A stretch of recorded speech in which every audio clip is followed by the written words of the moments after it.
Hello, c'est Léona et bienvenue sur le podcast des âmes audacieuses. Dans cette nouvelle saison, je t'invite à prendre la route avec moi pour le nouveau monde. Deviens l'héroïne de ta vie et rassemble les pièces du puzzle afin de prendre ta place.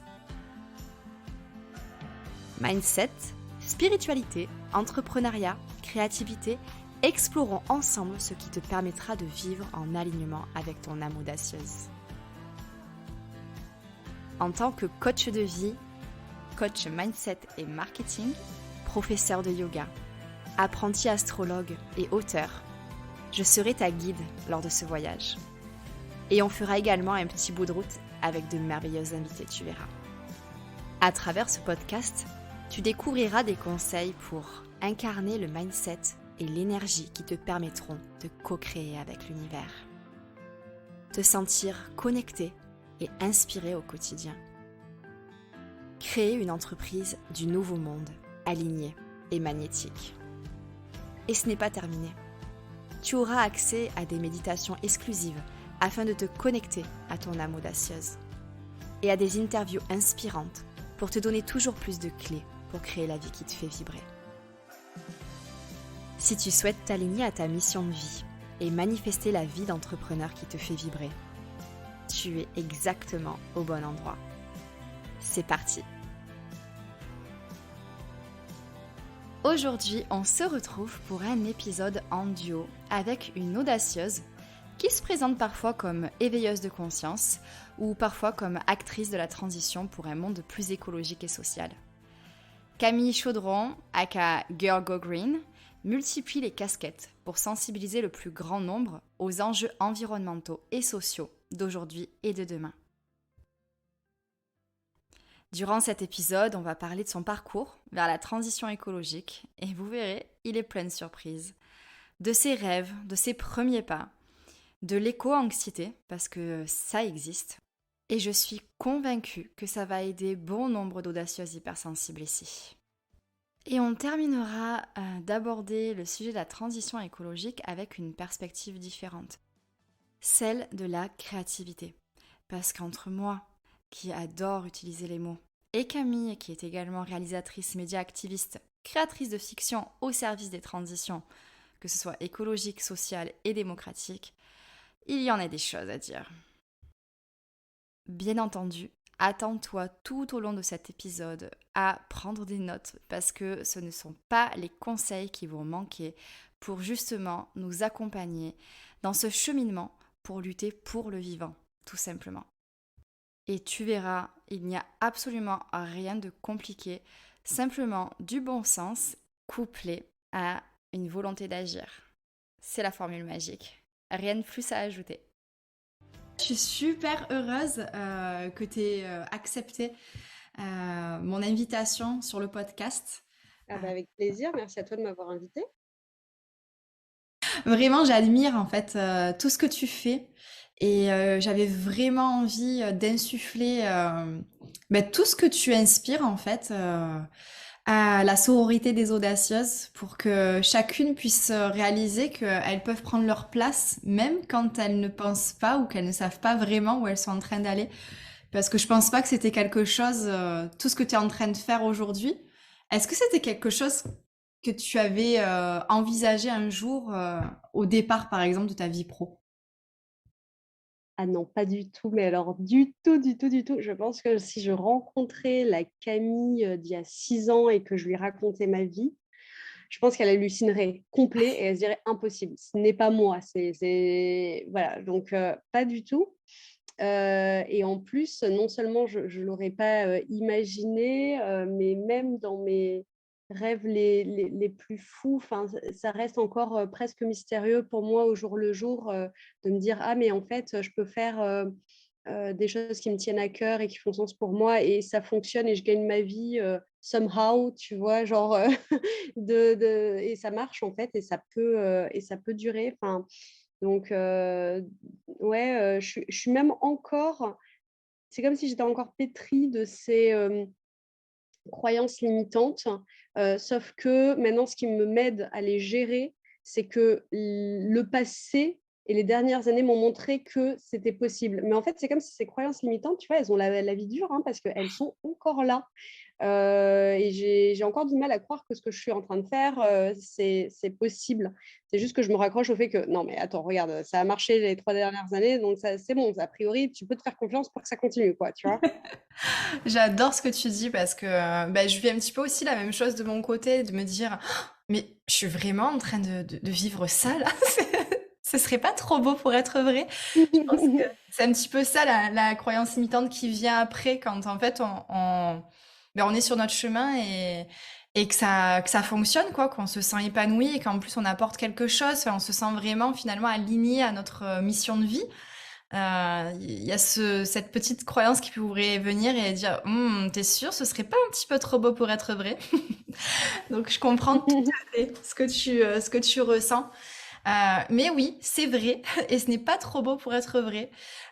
Donc j'ai pu voir que tu avais eu un parcours justement qui avait commencé plutôt dans tout ce qui était marketing. Euh, Oui. Est-ce que c'est peut-être né de là aussi, cette volonté de changer? Est-ce qu'il y a eu un mon Dieu, mais qu'est-ce que je fous là? C'est trop éloigné de mes valeurs, par exemple? Écoute, oui, c'est alors il y a plein de choses qui se sont passées, moi je post-rationalise beaucoup, mais sur le coup, j'étais juste complètement perdue et j'avançais, à l'aveugle. En fait, dès mon école, moi, qui ai fait une école de commerce, dès mon école, je me disais: «Qu'est-ce que je fous là?» Ça ne me correspond pas. J'alignais pas forcément encore ça avec mes valeurs parce que, j'étais encore dans une période de ma vie où, je pense que je n'avais pas, identifié quelles étaient mes valeurs profondes, mes no-go zones, tu vois? Et qu'est-ce qui me, prenait aux tripes, tu vois? Parce qu'il y avait plein de dynamiques en jeu, que je voulais faire partie du groupe, que je me disais: «Mais attends, mais j'ai travaillé tout ce temps en prépa pour accéder à cette école, donc il faut quand même que je trouve un sens à arriver là». Bref, c'était un peu un méandre, émotionnel. La seule chose que je savais, c'est que j'étais pas à ma place, mais après, qu'est-ce que je voulais faire, qu'est-ce qui me tenait à cœur, c'était un peu plus flou, tu vois? Parce qu'en fait, on m'avait jamais vraiment, posé la question de moi, qu'est-ce qui m'anime? Qu'est-ce qui me met, qu'est-ce qui quel quel est mon élan, en fait? Qu'est-ce qui me met en mouvement? Qu'est-ce qui me tient à cœur? Et donc du Mmh. coup, je me suis retrouvée avec, en effet, la possibilité, donc de faire du marketing un peu par élimination. Donc en effet, j'ai fait du marketing, mais au-delà même de me dire: «C'était pas ma place», je pense que travailler en marketing dans des grands groupes agro-industriels, ça m'a aidé à développer, heu, une perception, précise de justement ce qui n'allait pas, et ça m'a aidé à développer mes valeurs, en fait. C'est-à-dire, je me disais: «En fait, ce que je fais là, ça contribue à sacrément faire de la merde», tu vois? Et du coup, en travaillant, j'ai presque, en travaillant du «mauvais côté» entre guillemets, j'ai vu vraiment de près, de très près, tout ce que je ne voulais pas et pourquoi c'était aussi problématique. Tu vois? C'est-à-dire que je suis pas, aujourd'hui dans mon parcours militant, je reste pas à une forme de, diabolisation, de la grande industrie et cetera. Je sais précisément de quoi je parle et pourquoi ça pose problème, tu vois? Donc quelque part, en effet, j'ai commencé dans un domaine qui, peut-être m'a aidé à affiner quelles étaient, mes valeurs et ce que je voulais, construire ou non. C'est-à-dire que dans un premier temps, l'initiation de ma démarche, écolo, c'est-à-dire que moi j'ai commencé par faire du zéro déchet, ça a été comme une réponse personnelle à ce que je faisais dans ma vie professionnelle qui était, créer toujours plus de packaging et travailler sur des packaging, tu vois? Mmh. Parce que c'est ça que je faisais en marketing, entre autres. Et donc du coup, j'étais là et je me disais: «Non mais vraiment, heu, tout toutes ces tout ce packaging, toute cette, qu'on développe, tous ces emballages et tout, servent à, faire de la présence à l'esprit du consommateur, servent à catcher l'œil du consommateur quand il passe dans son rayon». Donc c'est par exemple pour ça que on va rajouter plus, ce qu'on appelle du facing dans le milieu, tu vois? On va rajouter plus d'emballages parce que comme ça prendra plus de place, ce sera plus vu et on va mettre plus de couleurs dessus. Comme ça, on est sûr, de tu sais, des couleurs bien criardes là, pour a attraper l'œil du consommateur qui passe en 5 secondes dans ton rayon. Et du coup, je me Mmh. suis dit: «Mais franchement, mais c'est un délire, en fait». Et du coup, ça faisait tellement pas sens pour moi que du coup, dans ma vie personnelle, pour essayer de contrebalancer, je me suis dit: «Bah, moi, je vais essayer d'acheter des trucs avec le moins de packaging possible», tu vois? Mmh. A un peu, commencé là, et là, j'ai mis le doigt dans un engrenage, et ça m'a amené beaucoup, beaucoup, beaucoup plus loin sur de nombreuses années. Waouh! C'est super parce que, c'est vrai que parfois on peut être amené à pas trop savoir dans quelle direction on souhaite aller dans la vie Ouais, et finalement, c'est en ayant certaines expériences qu'on sait ce qu'on ne veut surtout pas et ça nous ex amène en fait sur le bon chemin et c'est ce qui s'est passé pour toi. Du coup, avec le zéro déchet pour commencer et ensuite comment ça a évolué? Parce qu'il y a cette conscience en fait qui est née en toi, tu as dû te sentir, super aligné et tellement mieux, dans ta vie en ayant cette démarche-là. Ça t'a amené où ensuite en fait? Alors super aligné et tellement mieux, c'est un long, long, long chemin. Je me Ouais. suis pas réveillée du jour au lendemain en me disant: «Ça y est, là, c'est bon». Cela dit, j'ai eu la chance d'avoir quelques épiphanies en me disant: «Waouh, là, genre, c'est ma place et tout», Mmh. mais je suis vraiment partie de, qu'est-ce que je ne voulais pas faire, en fait. Et au fur et à mesure, en fait, donc j'ai commencé en effet par le zéro déchet, parce que je me disais: «Je ne veux plus faire partie du problème». En fait, quand tu commences à t'intéresser à la question des déchets, tu vois l'absurdité et le problème que c'est. Et je me suis dit: «Je veux plus faire partie du problème». Sauf qu'une fois que tu as ouvert la porte de la question pollution, déchets, bah, forcément, assez rapidement derrière, tu as la porte de la pollution, numérique, tu as la porte de, l'effondrement de la biodiversité, tu as la porte, de, l'épuisement des ressources, et cetera, et cetera, et cetera. Et en vrai, on n'en sort jamais vraiment, juste systémique, du problème, tu vois? Et une compréhension complexe, de ces sujets-là.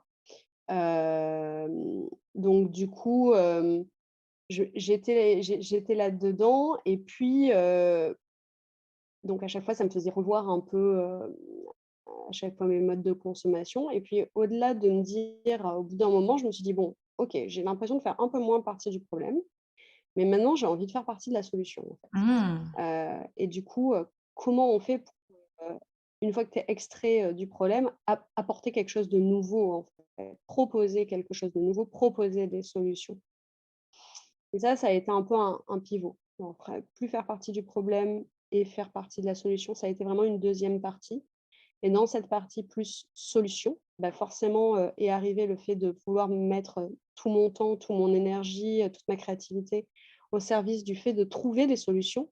Et ça pouvait être par, hem, contribuer à aider, des associations qui œuvrent, déjà, dans ce sens-là, essayer, de faire des propositions, plus politiques, tu vois? De solutions, essayer de s'organiser différemment, essayer de créer des laboratoires, du monde de demain, tu vois? Qui ne soient plus dans, le système, industriel et capitaliste d'aujourd'hui. Je pense aux écolieux, par exemple, ou à des formes de vie en collectif ou d'organisation territoriale différentes. Et puis, d'en proposer des solutions. Il y avait, bien évidemment, enfin, engager, un max de gens, avec moi dans ce mouvement-là, mais aussi, comment dire? Aller inventer, des nouvelles choses, inventer des nouveaux récits, et cetera, Mmh. et cetera. C'est là que tu as commencé justement à embarquer avec toi ta communauté aussi peut-être, Oui, alors ça a été en effet dans cette mouvance-là, c'est-à-dire à partir du moment où j'ai cessé de, bosser aussi, pour, le grand capital, tu vois? Où, là je me suis dit, «Bon ben, je teste plein de choses, je pars à l'aventure, à l'exploration des solutions de demain», tu vois? Je vais essayer de donner mon temps, mon énergie, à aux acteurs et aux actrices du changement, tu vois? J'ai fait beaucoup de travail bénévole, pendant une année et demie, Et en fait, je me suis dit, et puis aussi j'allais à Aix-en-Contres, dans des écolieux, j'allais faire du woofing dans des fermes permacoles et tout, notamment sur toute cette question qui me passionne de l'alimentation, de notre souveraineté alimentaire, de notre système agricole, et cetera. Et en fait, je me suis rendu compte que, il y avait énormément de choses qui étaient, déjà en mouvement, en fait, qui étaient déjà en train d'être créées. Et je me suis dit: «Bah, j'ai envie que ça rayonne», parce que moi, je trouvais ça merveilleux et puis je trouvais ça aussi, source d'espérance parce que, quand tu commences à t'intéresser à l'état de la situation, des enjeux, climatiques, biodiversité, et cetera, on va pas se mentir, tu te prends un mur dans la tronche, un mur qui n'en finit pas vraiment, hein, et le constat, il est pas glorieux. Les perspectives d'avenir, elles sont franchement, maussades, pour pas dire déprimantes. Ouais, ouais, Donc du carrément. coup, je me disais: «Waouh!» Enfin, moi, j'étais impressionnée, en fait. Je me disais: «Ah mais en fait, le monde de demain différent, résilient, durable, connecté au vivant, il est déjà là». Et j'avais envie de le montrer. Donc c'est-à-dire mes tout premiers posts à l'époque, ça partait de là. Ça partait d'une visite en woofing, dans une ferme permacole où j'étais. Et du coup ensuite, j'ai voulu montrer combien, ça pouvait être accessible à l'échelle individuelle de changer de mode de consommation, de changer du coup, par effet rebond de mode de production et tout. Et puis, petit à petit, mmh, passer à l'échelle collective parce que pour moi la solution, quand on se parle de solution, elle est là en fait.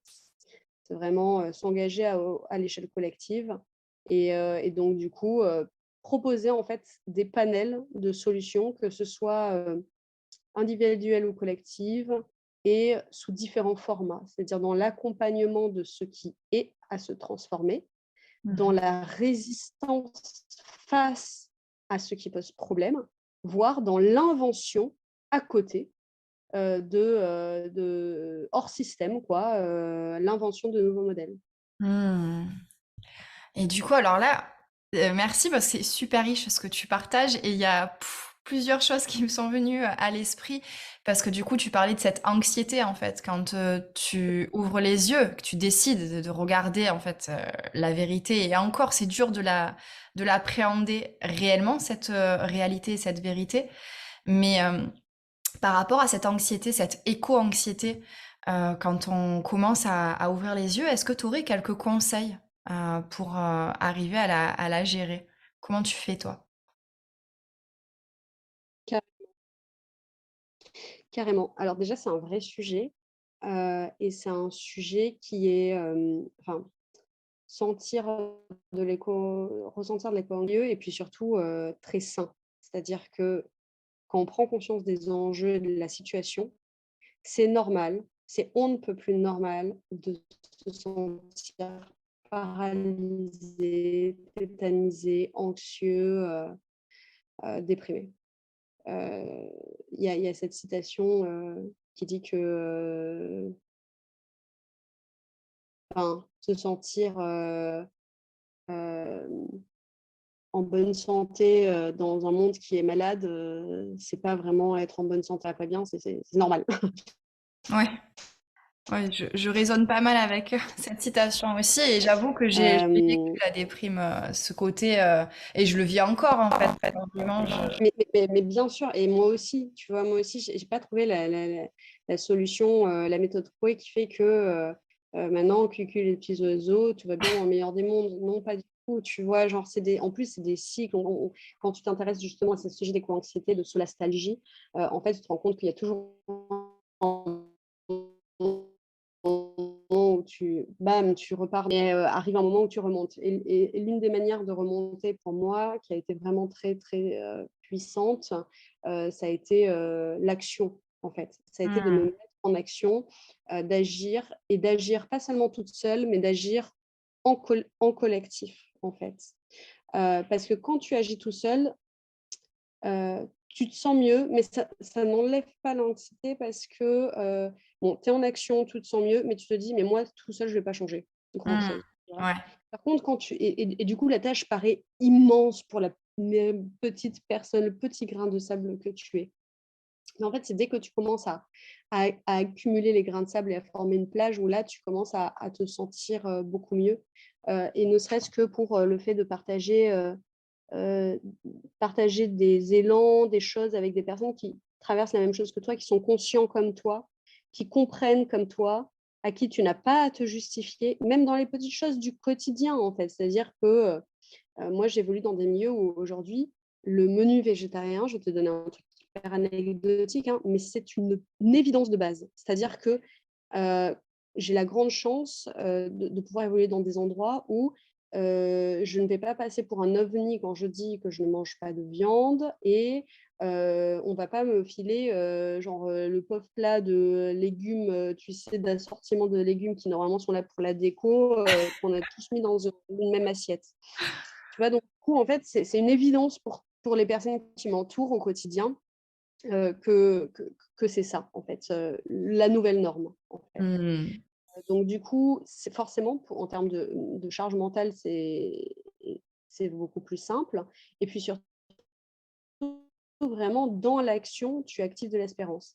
Et ensuite, moi, ce que je peux recommander aussi, c'est le fait en fait, d'en parler. C'est-à-dire que moi, j'ai eu la chance de rencontrer sur ma route des outils tels que, tu vois, tout le travail de l'éco-psychologue Joanna Macy aux États-Unis dans les années 80, qui aujourd'hui a mis en place des process que l'on appelle le travail qui relie. C'est essentiellement genre des groupes de parole autour des enjeux écologiques et sociaux qui sont des enjeux collectifs, la chute de la biodiversité, ou quand je m'inquiète de la pollution dans l'air ou l'eau que l'on boit, ou de plus avoir d'eau bientôt. Je ne suis pas en train de traiter d'une problématique individuelle de mon rapport d'enfant à mon père, tu vois. Je Mhm. m'inquiète vraiment à une échelle collective. Et donc, du coup, c'est important de répondre à ces inquiétudes psychologiques avec du collectif et adresser collectivement, en fait, ces sujets et reconnaître notre douleur pour le monde, en fait, ensemble, tu vois. Ouais, carrément. Il y a cette douleur, en fait, j'ai mal au monde, voilà, genre, mais c'est normal parce que le monde ne va pas bien, tu vois. Ouais. Donc, du coup, il y a donc cette éco-psychologue qui a fait tout un travail qui est incroyable et où, du coup, tu te retrouves et tu peux adresser tous ces sujets-là ensemble. Et quand j'ai découvert ça, ça m'a fait énormément de bien. C'est vraiment, je sais pas comment dire, ça m'a permis de me reposer, ça m'a permis de me connecter avec d'autres personnes qui vivaient la même chose et ça m'a permis du coup de me donner un énorme coup de boost pour avancer parce que quand je vois toutes ces personnes, comment on se relie, tu vois, bah ouais, le travail qui relie, c'est vraiment ça. Et ben ça donne de la force parce que tu te dis, je ne suis pas tout seul. Euh, et, et on a tous une force de dingue et en fait, on a tous des projets incroyables et du coup, j'ai envie d'y aller. Hmm. Donc du coup, moi, c'est un travail qu'on m'a transmis et qui m'a tellement marqué que j'ai eu envie de me former à ça pour pouvoir le transmettre à mon tour. Et du coup, maintenant, j'organise régulièrement voilà, ce qu'on appelle retraite éco-sérénité ou autour du travail qui relie de Joanna Messi pour activer son espérance. Voilà. Waouh, c'est génial. Euh, Est-ce que tu pourrais nous en dire plus justement sur ces retraites? Peut-être donner quelques éléments pour savoir un peu comment ça se passe et donner envie peut-être de s'inscrire à une prochaine retraite justement? Bah, écoute, d'ailleurs, j'en organise une qui aura lieu à la fin du mois de septembre. Donc, vraiment, c'est le moment. D'autant que je trouve qu'on a besoin d'être ensemble quand on voit un peu tous les drames qui sont déroulés cet été. Ouais. Là, les effets du dérèglement climatique, on les sent passer, je trouve. Enfin, voilà, moi, en tout cas, ça m'a affectée. C'est assez compliqué à décrire étant donné que c'est plus quelque chose qui se vit et qui se vit à plusieurs. Donc, même si là, je donne des éléments, ça ne va pas forcément retranscrire la puissance de l'expérience. Mais c'est beaucoup, en fait, de temps de discussion et de cercle de parole et d'écoute pour vraiment venir accueillir qu'est-ce qui nous blesse et rentrer en résonance avec les émotions des autres. Et en même temps, il y a un pan de comment je peux rentrer en mouvement pour me mettre en action et trouver des ressources pour atteindre mes objectifs au service du vivant, au service de la biodiversité. Vraiment, l'idée, c'est de se réinscrire dans cette grande toile du vivant, tu vois, et de se dire comment je peux être au service de tout ça. Donc oui, il y a vraiment un moyen de trouver sa place en se sentant accompagné et retrouver cette impulsion et la direction à prendre pour faire les premiers pas aussi, parce que c'est vrai que c'est ça qui est un petit peu impressionnant quand on en parlait tout à l'heure de l'éco-anxiété, de se dire oh mon Dieu, mais je commence par où en fait? Parce qu'il y a tellement de choses sur lesquelles on pourrait avoir une influence, mais c'est compliqué de se dire tiens, je vais tout faire en même temps. Et c'est même pas recommandé en fait de tout faire en même temps. Enfin, très souvent, moi à l'époque, je disais déjà pour le zéro déchet, en fait, si tu essaies de tout faire zéro déchet, au bout d'un mois, tu exploses en plein vol en fait, parce que c'est vraiment c'est trop, c'est tout. Et encore une fois, si tu as envie d'avoir une approche holistique, donc vraiment à 360 degrés, c'est impossible en fait. Donc c'est important de choisir ce combat et d'y aller dans une approche intersectionnelle qui permet de savoir qu'on peut se renforcer les uns les autres en ayant confiance aussi sur le fait que moi, quand je lutte, par exemple, pour éviter le dérèglement climatique c'est quoi, même dérèglement climatique, c'est trop large en fait.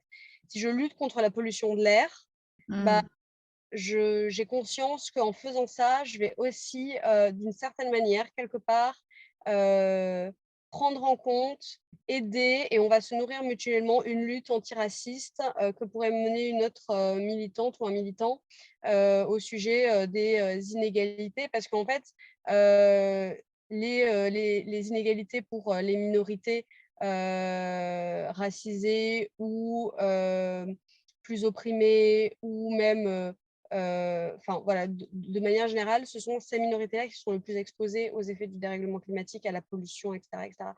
Donc en fait, si tu veux, c'est important d'identifier à un moment qu'est-ce qui vraiment me rend épidermique, genre toutes les causes sont à défendre, tu vois. C'est-à-dire, il n'y en a pas une au-dessus d'une autre, et cetera. Mais qu'est-ce qui chez moi va déclencher quelque chose d'épidermique tout en gardant en conscience que dans ma lutte, il y a forcément un moment où je vais croiser d'autres luttes et c'est important de les penser ensemble aussi un maximum, tu vois.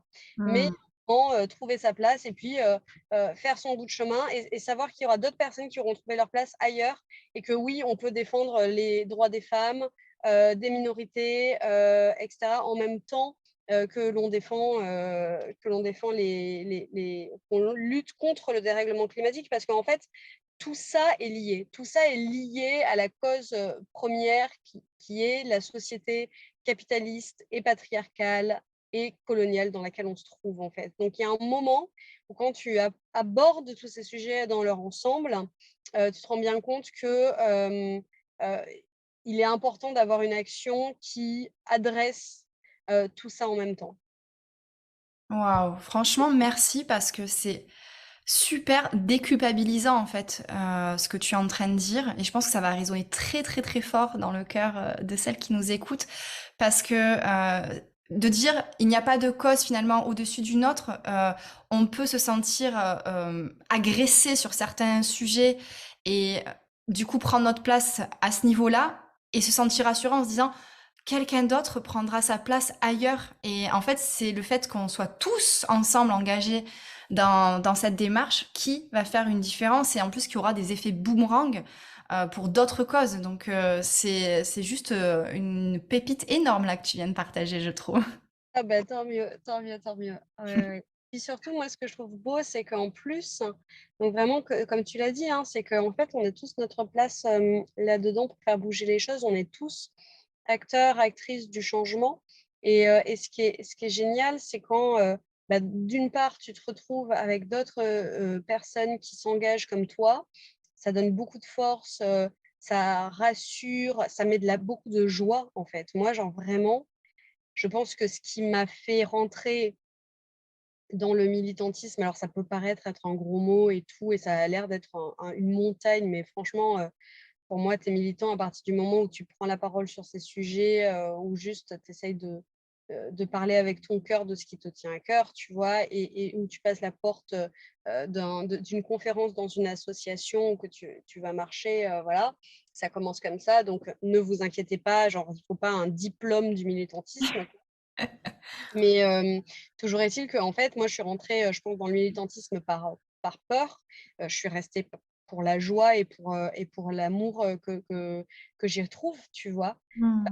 Genre vraiment, c'est des lieux de reconnexion, c'est des lieux de soutien, c'est des lieux de joie, c'est des lieux de fun. Genre, il y a aussi de la légèreté, tu vois? Vraiment, il y a une autre citation que j'aime beaucoup qui dit: «Mais moi, si je ne peux pas danser dans vos révolutions, je n'ai pas envie de la faire». Mais il y a vraiment quelque chose qui est de ce ressort-là, tu vois? Mmh. Oui, ça peut être, en fait, ce sont des luttes qui sont, ne l'oublions pas, seulement contre, une société capitaliste, patriarcale, coloniale, mais c'est aussi des luttes qui sont pour, le vivant, pour l'égalité, pour, le fait que on puisse vivre ensemble, de manière pérenne, en toute bienveillance, voilà, en fait, si tu veux, c'est aussi on est, au service de quelque chose qui est beau, en fait, il ne faut pas l'oublier, quoi. Complètement. La connexion à la terre, enfin, ça veut dire quoi si on la respecte pas? Si on ne lui apporte pas de l'amour et justement, lui apporter de l'amour, c'est, il y a pas que la terre, hein, il y a tous les habitants qui sont dessus et tout le vivant, en fait, finalement. On dit souvent: «Nous sommes un». OK, nous sommes un, mais soyons un, dans quelque chose de beau et pas dans la destruction comme, enfin, c'est terrible, hein, c'est des mots forts, mais c'est en train de se passer, quoi. Donc, Oui, en c'est plus, important aussi de, voilà, de rapporter de la lumière là où il faut. OK, c'est cool, on est des êtres spirituels, mais on s'est incarné pour vivre une expérience et c'est pas pour détruire la planète, quoi. C'est pour la célébrer et lui apporter le plus d'amour comme elle nous l'apporte, parce que la vie est juste magnifique et fascinante, quoi, quand on prend le temps de le voir. oui, exactement, et puis, surtout, ce qu'on a peut-être aussi tendance à perdre de vue parce qu'on est très anthropocentré, c'est que, on dit, prendre soin de la terre, et cetera, mais in fine, en fait, on défend notre espèce parce que la terre, elle va nous survivre, hein. C'est-à-dire que la terre, elle est qu'à la moitié, de sa vie, tu vois? En termes de dizaines et de centaines de milliards d'années. Elle va nous survivre. C'est-à-dire que quand bien même on défoncerait tout le vivant, il y aurait une forme de résilience, peut-être bactérielle, peut-être de champignons. Le vivant trouverait une forme pour rester. En fait, le Mmh, problème, c'est la survie de l'espèce humaine dont on se parle, tu vois? c'est clair, En train ouais. de détruire, tu vois? Moi, j'ai confiance, en fait, j'ai confiance dans la terre et dans sa résilience. D'ailleurs, quand tu vois, de manière hyper pratico-pratique, un sol qui a été défoncé par les pesticides, par l'agriculture intensive, et cetera, ce même sol, si tu en prends soin et si tu laisses la nature reprendre ses droits, c'est incroyable combien il peut repartir, en fait. Mmh. Heu, Toute la zone, moi, je suis fascinée toujours par les images de la zone autour de Tchernobyl, qui a été quand même, un désastre. Des dizaines d'années plus tard, la nature, a repris ses droits, en fait, tu vois? Et même si, les effets, enfin la radioactivité est encore là pour, certainement des milliers d'années, enfin, il y a quand même quelque chose qui se passe, qui fait que, le vivant, il est là. Par contre, nous, en tant qu'espèce, on n'a pas cette capacité-là, en fait. On n'a pas cette capacité à s'adapter aussi vite aux changements que l'on est en train de provoquer, tu vois? Complètement. Et en plus, enfin, moi, le réchauffement climatique, parfois, je vois ça presque comme la Terre qui a de la fièvre, en fait. Et nous, on est le truc à éliminer pour que ça aille mieux plus tard, quoi.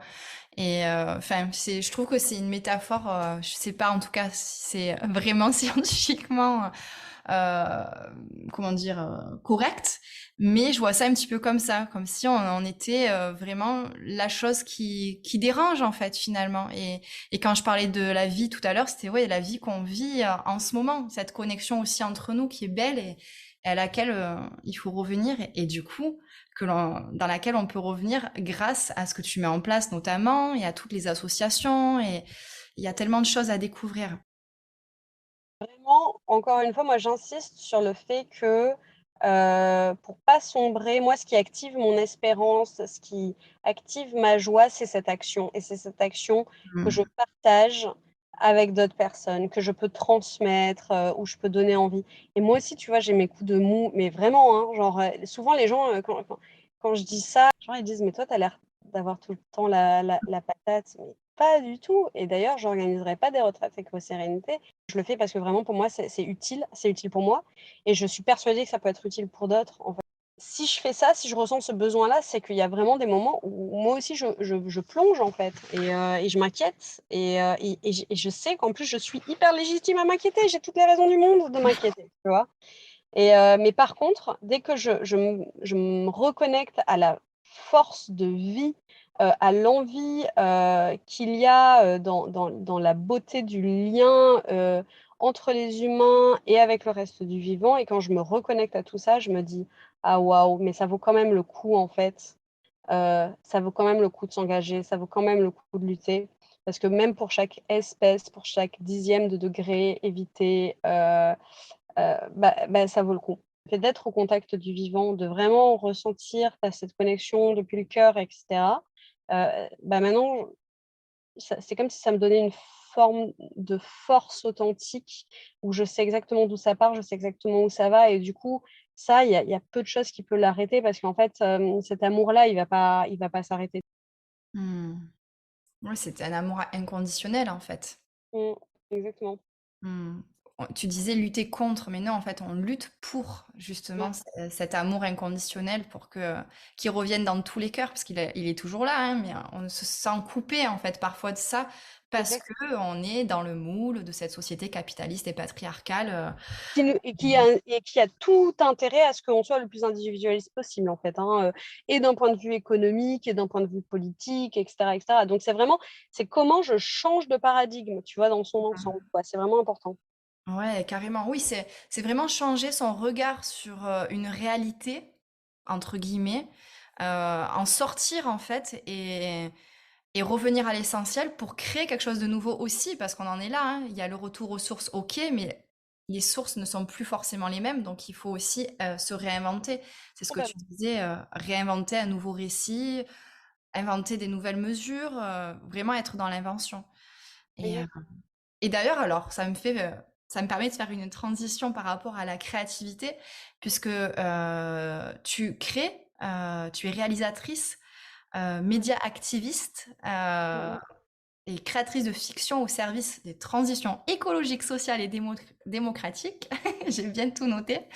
Et justement, je trouve ça super intéressant parce que tu parlais de cette légèreté et le fait de créer aussi, ça permet de, ok, on traite de choses sérieuses, mais on utilise notre inspiration et notre créativité pour créer quelque chose de nouveau et transmettre un message. Et du coup, j'avais bien envie que tu nous parles de ça aussi, si tu le souhaites.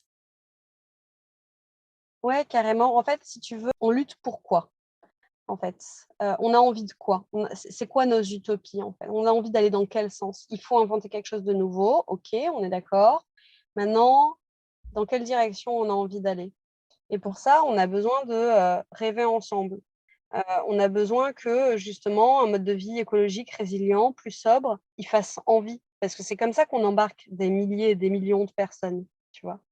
Il faut qu'on se dise, «Ah mais en fait, ouais, je vais plus privilégier, la bonne entente, le lien de solidarité et d'entraide, sur mon territoire local plutôt que, mon petit confort personnel que je vais bien défendre à armée de mon fusil». Tu vois? Donc tout ça, ça demande des visions du monde, de construire des visions du monde, que l'on partage, dans lesquelles on a envie d'aller et qui se diffusent en fait et qui se nourrissent et qui transforment comme ça nos imaginaires. Parce qu'aujourd'hui, moi, ce à quoi je suis arrivée après des années de militantisme, c'est de me dire, mais en fait, là, on parle un peu toujours aux mêmes personnes qui sont déjà averties, convaincues. Des rapports du GIEC, il y en a depuis 50 ans, il n'y a rien qui bouge. Si seulement ça bougeait avec les chiffres, bah, je veux dire, ça fait 50 ans qu'on aurait changé de trajectoire. Mmh. Là, on ne change pas. Que on est arrivé à un point où tu as quand même des scientifiques qui font des actions de désobéissance civile, heu, terrifiés par ce qu'ils trouvent, tu vois? Et ça fait pas freak out, enfin, que ça fait pas péter un plomb le monde entier. Mais moi, je trouve ça dingue, enfin, tu vois? Et donc du coup, je me suis dit: «On a besoin comment dire? De toucher autrement, de passer plus par le cœur pour aller au cerveau, en fait. Parce que Mmh. visiblement, parler au cerveau direct, ça fonctionne pas. Et donc, du coup, ça veut dire quoi? Ça veut dire passer par les émotions. Ça veut dire quoi? Ça veut dire trouver des supports créatifs, quelle que soit la forme d'art d'ailleurs, qui nous permettent d'appréhender le monde et d'être touché par ce monde autrement. Et d'être touché aussi à travers les rêves collectifs que l'on entreprend, les histoires communes que l'on a envie, les nouvelles mythologies que l'on a envie de construire, tu vois. L'idée, c'est pas de tomber dans une idéologie, mais de s'imaginer qu'il y a peut-être plein de façons d'aspirer à quelque chose de différent. Parce que moi, je me disais, mais attends, je comprends pas, c'est vachement bien l'écologie, mais en fait, tant que tu auras une majorité de la population qui verra ça comme une contrainte, comme quelque chose de régressif, comme une perte de liberté individuelle, et cetera, bah, on n'y arrivera pas. C'est-à-dire que quand on a un président de la République qui nous parle de vivre comme des amis, je vous fais un retour à la bougie ou je ne sais quoi, et là, tu te dis, mais en fait, tu rien compris, mon gars. Enfin, c'est pas du tout ça ce qui se passe dans l'écologie.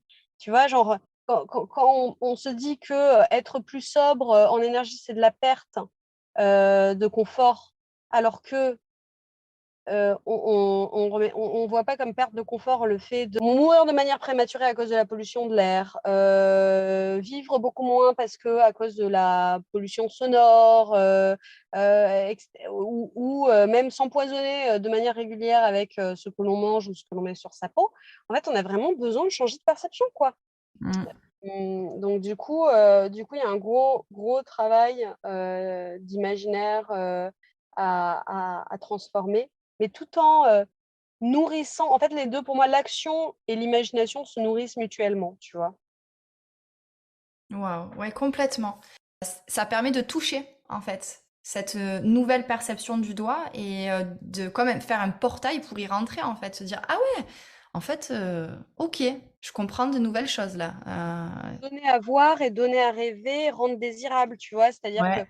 moi, j'ai utilisé Instagram à la base parce que c'est un réseau social de l'image. Et je me disais, bah, quel meilleur moyen de montrer les choses, enfin, de montrer mon quotidien écolo et de montrer que moi, je suis heureuse dans ce quotidien écolo et qui peut être sympa, qui peut être sexy, qui peut faire envie, en fait. Tu vois? Et c'est-à-dire que quand j'ai un message d'une personne qui me dit: «Ah bah, tu sais quoi? En fait, suite à ton post, je suis plutôt allée, dans ce, camping écolo, en France ou dans tel écologe ou, dans telle petite cabane dans les bois, à manger que des produits locaux plutôt que, partir à Ibiza avec des copines ou, faire un aller-retour, en avion, quelque part dans une capitale européenne». Je me dis: «Bah, yes!» et parce qu'en fait, c'est trop cool, tu vois? Et du coup, je me disais, bah, voilà, il faut utiliser aussi, ce qu'on a à disposition pour essayer de donner envie, de toucher du doigt. Enfin, on entend beaucoup parler de mode de vie écologique, on entend beaucoup parler, enfin, en tout cas, dans une certaine mesure, d'écolieux. Bah, c'est quoi concrètement? Qu'est-ce que c'est? Ça ressemble quoi un mode de vie écologique au quotidien? Heu, Mmh, ouais. l'idée, dramatisent le truc et tu fais: «Mais en fait, je vous assure, c'est assez simple et c'est plutôt du bon sens, en fait» et puis, en plus, c'est source de beaucoup de joie, c'est source de beaucoup de satisfaction parce qu'on remet du pouvoir dans nos mains, on se libère de plein d'asservissements, dans lesquels on s'est retrouvé un peu embrigadé, par sans le vouloir, sans le conscientiser et cetera. Ouais, c'est con, mais être autonome sur un certain nombre de choses et puis quand je suis pas, être capable de créer des réseaux de résilience autour de moi, à quoi ça ressemble? Pourquoi c'est intéressant Pourquoi ça? ça va être enrichissant aussi, en fait, finalement, c'est une telle richesse quand on commence à penser de cette façon-là. Je trouve que tout ce que tu dis est extrêmement inspirant et j'espère que ça donne envie d'être militant, en fait, hein, parce que comme tu l'expliquais tout à l'heure, il n'y a pas forcément besoin de faire des actes incroyables et ultra visibles pour être militant. On peut être des militants au quotidien grâce à des actions et des gestes. Et du coup, je voulais te demander, en termes d'actions plutôt que de gestes, qu'est-ce que tu conseillerais si tu avais une à trois actions à conseiller pour s'impliquer dans cette démarche-là?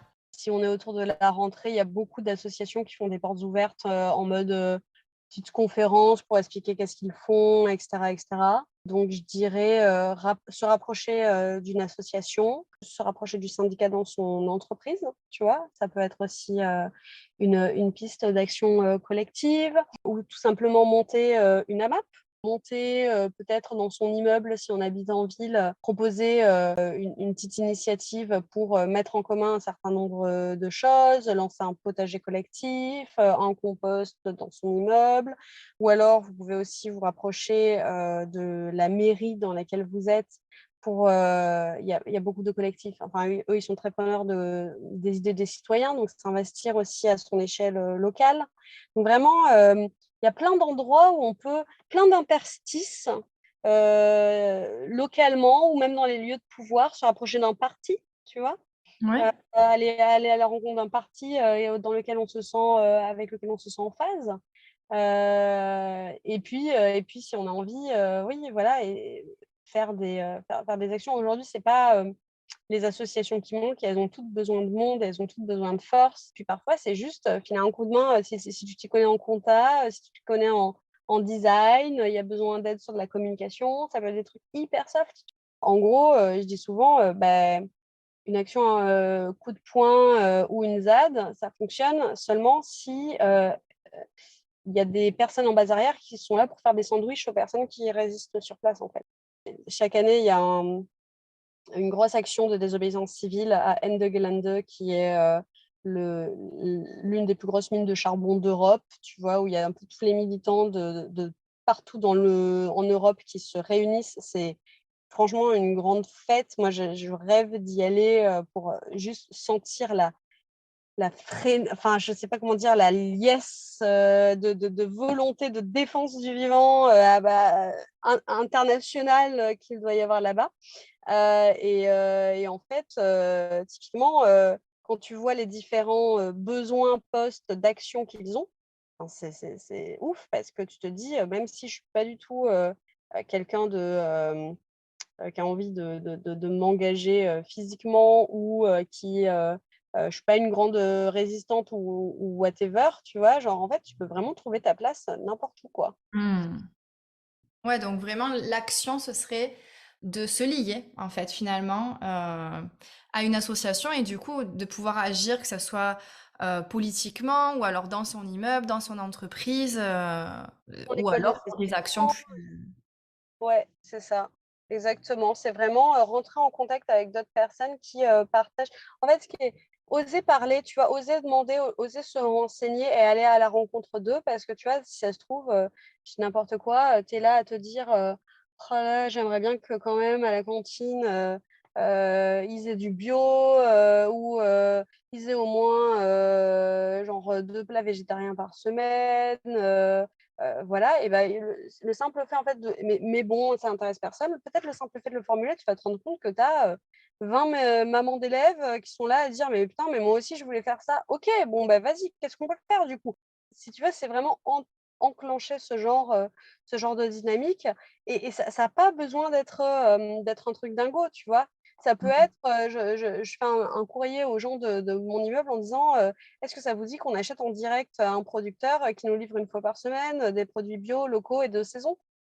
Oui, et puis c'est ça aussi, c'est que toutes les micro-actions du quotidien, si on s'y met tous, enfin, l'impact sera là. J'avais envie de te demander aussi, est-ce que tu aurais un argument à dégainer contre les pessimistes sceptiques de l'impact que peut avoir une personne en fait qui s'engage dans la démarche de ben, justement protéger et de lutter pour le vivant? Quelqu'un qui dit: «Ah, non, mais on peut rien faire», bah si, l'histoire a montré que, aujourd'hui, toutes les choses dont on est fier, bah, on les a acquises, en se mettant en action, quoi. Hmm. Ouais, carrément. Et est-ce que tu aurais 3 gestes dont on ne parle pas assez, au quotidien, en fait, pour peut-être donner des pistes, qui seraient immédiatement, applicables, après l'écoute, de ce podcast, si c'est pas encore le cas? Je pense que l'une des qui est pour moi l'une des plus simples, mais tout en étant vraiment une source de plaisir, de créativité, c'est de végétaliser son alimentation, un Mmh. maximum. Donc ça, pour moi, c'est hyper accessible, hyper implémentable, ça a un impact énorme, et en même temps, c'est vraiment une source de joie et de plaisir. Moi, j'adore manger, donc voilà, et j'ai une alimentation végétale, qui est très satisfaisante. Ah oui, ben là, je suis à fond avec toi parce que moi, ça va faire 10 ans, que je mange pas de viande et j'ai jamais autant kiffé manger que depuis ce temps-là parce que ça permet de se réinventer en plus. Il y a tellement de saveurs, c'est juste incroyable. Donc, ouais, je suis à fond avec toi sur, sur ça aussi. Ensuite, je dirais, changer, son épargne de banque. Parce que, encore une fois, il y a des enfin, on est beaucoup là à parler des gestes individuels, mais en fait, où l'argent, finance, beaucoup de choses. Donc il y a des entreprises enfin, il y a des banques, les plus grosses banques françaises en général, elles financent à 80 ou 70. Maintenant, elles ont un peu baissé, des énergies fossiles, des projets, dans les énergies fossiles, par exemple. Faire attention où on met son argent, c'est hyper important. Vous pourrait être aussi changer de fournisseur d'énergie. C'est-à-dire que si vous êtes chez Total, empressez-vous, de passer chez un fournisseur d'énergie verte. Puis, d'un point de vue mobilité, peut-être essayer de favoriser plus de mobilité douce. Donc si on a l'habitude de prendre la voiture, donc là vraiment ça dépend des conditions de chacun. C'est évidemment beaucoup plus complexe quand on est à la campagne. C'est évidemment, beaucoup plus complexe si, on a 2 heures de route, pour aller sur son lieu de travail qui est loin. Enfin voilà. Donc attention, ça ne s'applique pas à tout le monde, mais privilégier, le train, quand on se déplace, le vélo quand on se déplace et cetera, plutôt que, la voiture ou, l'avion. Penser par exemple là, des vacances, en France, ça a aussi de l'impact. Carrément. En fait, et finalement, ce que tu es en train de partager, c'est enfin, c'est vraiment du bon sens et il y a rien de très compliqué non plus, quoi, hein. Moi je pense pas non plus, en effet, c'est sûr que, enfin, en fait, ça pour moi, c'est vraiment, quand tu fermes une porte quelque part, c'est plein de fenêtres qui s'ouvrent, tu vois? On en parlait pour l'alimentation, c'est: «OK, j'arrête de manger de la viande, mais alors, mais tout ce que je vais découvrir en légumineuses, en céréales, en fruits et légumes de saison, c'est incroyable».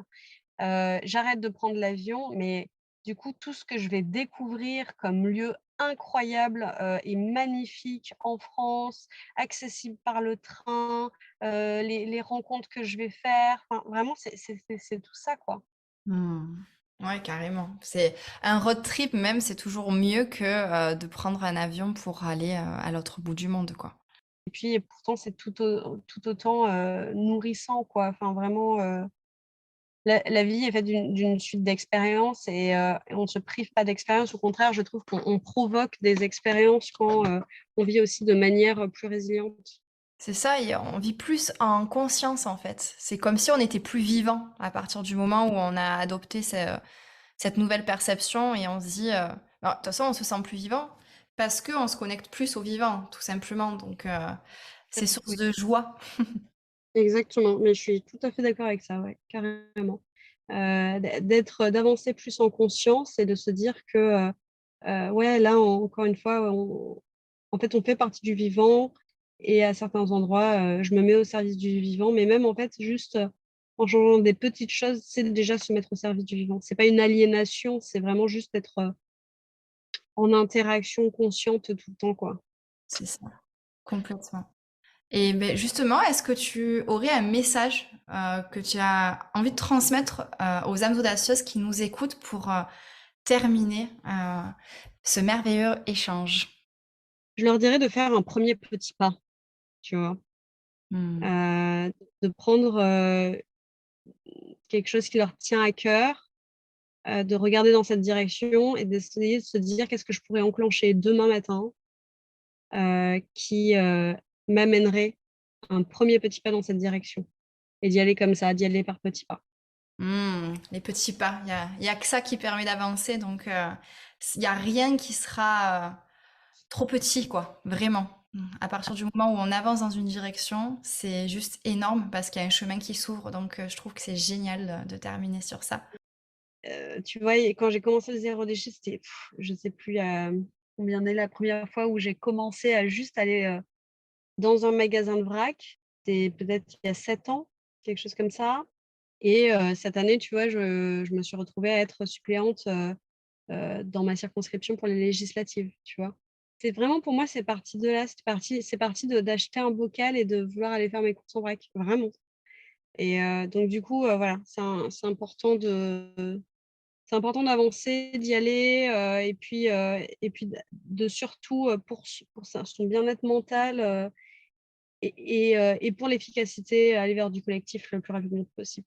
C'est super inspirant et c'est aussi porteur d'espoir, quoi. Donc, merci infiniment vraiment pour ce moment. Et peut-être avant quand même que l'on se dise au revoir, est-ce que tu peux partager tes informations, tout ce que tu proposes, où est-ce qu'on peut trouver ça, ton compte Instagram, partage tout ça avec nous, c'est important que justement on puisse te suivre par la suite. Carrément, bah écoute, j'ai en effet un compte Instagram qui est un peu le sommet le plus visible de l'iceberg, qui s'appelle girl-go-green, Girl Go Green. Et ensuite, bon, j'ai aussi une chaîne YouTube que j'alimente peu, mais sur laquelle on peut retrouver des courts-métrages que j'ai faits. Et sinon, j'ai un site sur lequel j'ai mis tous mes courts-métrages qui est kamichaudron.com.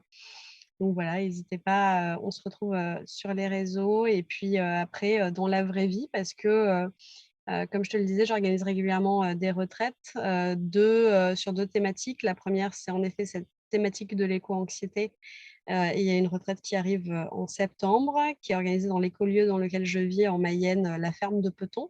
Et il va y avoir une retraite également à la fin du mois d'octobre qui s'appelle, c'est un stage immersion transition. Donc, comment trouver sa voie de transition quand on est sur ce chemin-là. Et c'est vraiment un moment magnifique. Donc, venez, on se rencontre dans la vraie vie et on adresse ces sujets à la fois personnels et collectifs ensemble.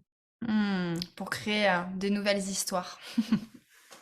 Exactement. Et de nouveaux projets, oui. Super, génial. Ben, merci infiniment vraiment Camille, c'était super enrichissant, super éclairant et je pense que ça a beaucoup apporté. En tout cas, je l'espère de tout mon cœur parce que mais, c'est important maintenant de réellement se rendre compte qu'il faut agir, quoi. C'est super important. Merci beaucoup. Merci à toi, Léona. Merci de faire vivre ce genre de récit avec ton podcast. J'espère que cet épisode de podcast t'aura inspiré et motivé à passer à l'action. Parce que passer à l'action, c'est nourrir un cercle vertueux. Si on a envie de se sentir aligné, on ne peut pas ne pas vivre en harmonie avec le vivant et avec le monde qui nous entoure, que ce soit l'univers, la terre-mère ou toutes les personnes sur cette planète. Donc, il en va de notre responsabilité d'agir tout simplement pour préserver ce monde, essayer de le faire changer dans la bonne direction pour nos enfants, nos neveux et nièces et toute la jeunesse en fait, et même nous, hein, parce qu'on en a encore pour un moment sur cette terre. Donc, à nous de jouer. Dernière petite chose, n'hésite pas à me taguer si tu partages des actions que tu vas mettre en place. Ça permettra d'inspirer toute la sororité des audacieuses et il n'y a rien de tel pour se soutenir les unes les autres. Je te dis à très bientôt pour un prochain épisode des âmes audacieuses. N'hésite pas à partager ce podcast également afin de propager cette motivation au plus grand nombre.